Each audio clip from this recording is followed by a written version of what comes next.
So I've had the X1 Carbon for almost 2 months, and I decided that, well, it's up my game. It's made me more effective. I can do colors now. I'm going to order two more. I want another X1 Carbon so I got backups, and I'm going to do a P1P just because I want to see is the $500 worth it.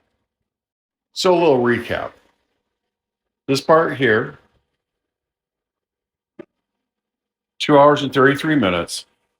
I put in Prusa Slicer, put in my Ender 5 Plus, the same part, 15 hours.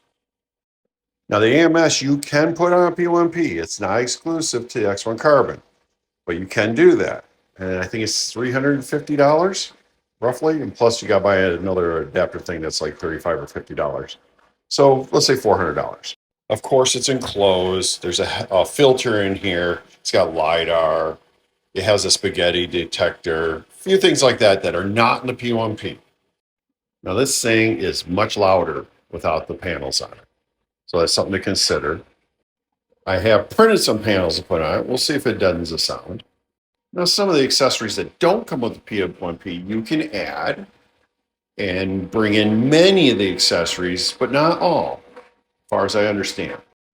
And Bambu says they're going to be releasing more and more of the accessories for this machine.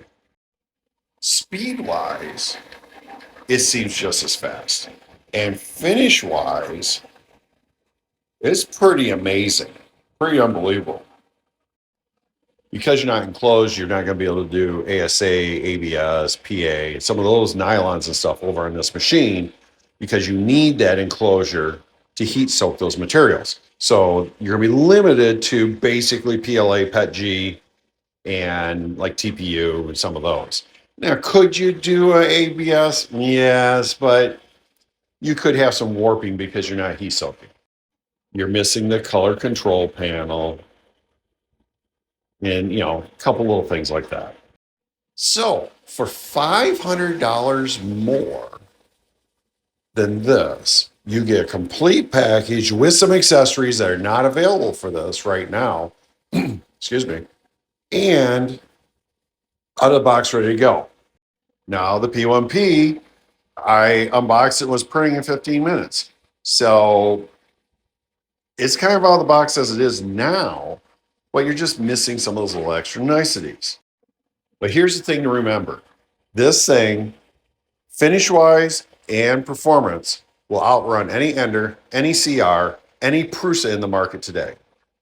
So